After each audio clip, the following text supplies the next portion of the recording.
Okay, fellas, can we keep everything within those tape lines? I don't know, but I'm damn sure gonna try. I feel like I'm losing my mind. Is everybody in the world blind? Please, Lord, give me a sign, a sign. All right, boy, Trigger Man, back in the lab. And today, what we have here. All right, today we have a Beamer. Who got the keys to the Beamer? So, little damage on the hood. The owner of the shop initially just wanted to do the hood and not blend the fender. You guys who watch regularly, you know that I do a lot of those, like not blending fenders and so forth. But I said no, Trigger is gonna have to override this call and we're gonna blend the fender, okay? So yeah, even though I got a color I think is close enough, but I don't wanna play around. This is a brand new Beamer. And yes, they should have took that off, the thingy there, okay? Yeah, I know, but I'm just a painter, okay? Yeah, I agree, should have taken it off. But yeah, so I don't want to play around with it on my part, and I want my end to be right, 100%, okay? So I'm gonna try to keep this as small as possible. I'm thinking I want to try to keep it inside of this line. I really don't like to have blends out in the middle of a hood. It never really looks right to me. You know, you can get away with it, customer won't see it and whatever, but deep down inside, I know that, you know, those blends in the middle of a hood, they're okay. And you can make it, you know, you can get a little tricky, short it here, a little longer blend here, you know, you can, there's ways you can make it disappear, but I like to do an edge if they have one. So I'm gonna try to keep it small here. As you see, that's the distance. And I'm gonna put some sealer on this just cause I want to make sure everything is good with this vehicle. So I'm gonna try to keep it here, but if not, I'm gonna have to bring everything over and then make it disappear on that. And also depending on how the color looks on there. I did a spray out and it looks okay. So yeah, I'm just a little iffy on this one, but we're gonna use the Porpoise, the 1.0, the PRD 510, I think it is, for the sealer. Again, I want it real small. I don't want a whole lot of overspray. You know, I wanna try to keep it right here, isolated. So that's what we're gonna do. Beautiful color too, man. I like the color on this thing. Yeah, so that's what we're gonna do. To base and clear it, I don't know, I'll probably use a Porpoise gun anyway. We'll just make this a Porpoise video. So I'm gonna go mask up, mix up, and we'll get to it. Okay, so here we go. All right, at least I have a plan. See the 1.0, this is the PRD 510. Okay, instead of starting on this side, have an overspray blow back the other way into the middle of the hood, opposite of what I was mentioning that I wanted to do. So I'll start painting from this side of the area so that any overspray that I have kind of blows back the other way. And yes, it may fall a little more over on the fender, but we have a good amount of room on the fender versus that little 2 inches that I have to get up to the body line right there on the hood. Let's just see, very little. We're going to be using the Porpoise PRD 815. This gun has a 1.2 tip, okay? So again, letting the top of my fan hit just below that body line. I haven't quite gone up to that yet. I want to get some color down, make sure I have coverage, and then I'll inch up a little closer. Okay, I'm still not quite there, but the top of that fan is hitting just below the line. Okay. So we're looking good. I think that's what we're gonna do. I think I'm just gonna bring it up a little more so it lands right on the body line there, and then, yeah, we'll call it a day. We'll call it a day. So we basically have all of this will just be clean, clear coat, no problem, okay? Yeah, so we're good. No overspray outside. A little up here from when I flung it back here.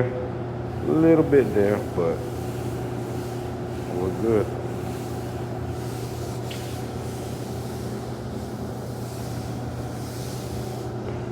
And that's it. That's all we got. So yeah, I'm gonna put one more coat. Try to get it as close as I can to the edge here. Blend out there. Blend out a little here. And then we're ready to clear. Okay? Well, at least that's the game plan. Okay, now I will actually turn down the pressure a little. I forget the exact PSI. I know I'm going to show it here. Somewhere around 20, little under 20 maybe, 19. And the gun, see the gun spit? I had the gun upside down because I knew I was going to be coming with this final last coat here, and I didn't want those metallics to sit in the bottom of the gun, so I had the gun upside down. So when I flipped it back over, that's where you just saw the gun kind of spit some air.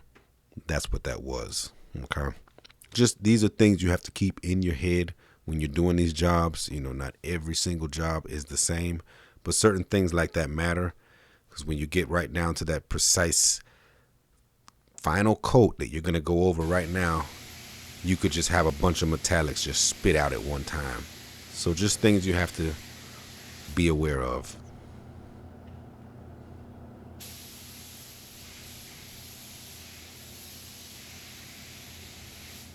Okay. I think that's going to do it. Now some clear coat. So I simply just tacked it off and then loaded up some AmTech clear. And we're going with it. 2 coats. Now, you guys out there that have been spraying for a while, let me know if there's something that you do. You know, it does get to be, or it can be, a little tricky and a little nerve-wracking. But with these things here, as long as you have the color close, like really close, doesn't have to be 100%, but as long as it's close, like real close, the angle right off of that body line, it'll be good. As long as it's nothing crazy, you know, like a big difference.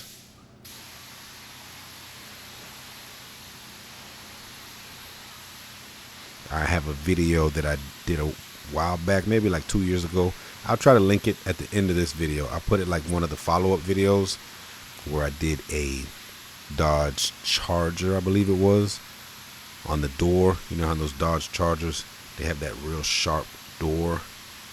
I did the same thing right in the middle of the door, right around that box that they have in the middle of them. I'll put that as the end video. So after you finish this one, if you care to watch it, if this is some kind of trick that you think you might be interested in when you're doing your blends and so forth, you know, feel free to check it out. But it definitely saves you some time, saves you some paint, could save some headaches. Sometimes you get in the middle of those hoods and you start blending, and you're going further and further and further. Next thing you know, you're all the way to the other side, to the other fender basically. So it does help. All right, we got it done. We got it done. That's what we're looking like. That's what we're looking like. That's what we're looking like. No problemo. No problemo. A few little specks of dirt. Dink, dink. Saw some other ones. Yeah, you got a couple pieces of dirt in it, but still, all in all, it's all good. So yeah, like I said, sometimes you get lucky with that, If it's looking okay, you run with it. If not, you gotta carry it over. But definitely not out in the middle of the hood. I don't really like to do that. You can, I have. Or next space will be there. But when you got a hood like that with those lines, it's good, it's good. You can pull off some magic. Yes, sir. All right, so we'll let this sit up and get it out later today and take a peek in the sun. Okay, and this is the end of the day. Pulled it out in the sun, no problemo. You can see where I blended all the way over to the other side, past the BMW badge that shouldn't be there. See the blend all the way over? Can't even tell. And again, you just gotta have a color that's pretty close. And as you can see, the edge, I'm trying to show you the edges where I did that type of blend. It's smooth as butter. You don't have to go doing a whole bunch of wet bed to melt in the edges or use some reducer. You know, I'm just trying to show you guys. A lot of you guys doing this from home or wherever you're doing it. A lot of you guys are using the same thing as me, solvent base. And that's all it takes. You know, unless you're using some different type of paint formula, waterborne or something, but you don't have to go doing all that crazy stuff. And here is the customer. They're pointing out they wanted a tow hitch cover on the front grille, so the owner of the shop is going to order one for them. But other than that, they were happy with the paint job. The blend all the way across the hood, wink wink, they were happy with. Little kid there picking his cheese on camera. But yeah, so let me know in the comments, like, seriously, you guys have done it. If you find it interesting, if you find it stupid, yeah, let me know. I'm curious to see what you guys think about that one. But yeah, that's gonna do it on this one, man. I thank you guys for watching. Please give a thumbs up if you enjoyed. Subscribe to the channel if you're not subscribed. And share the video with a friend if you have any. And I will catch you in the next one. Peace.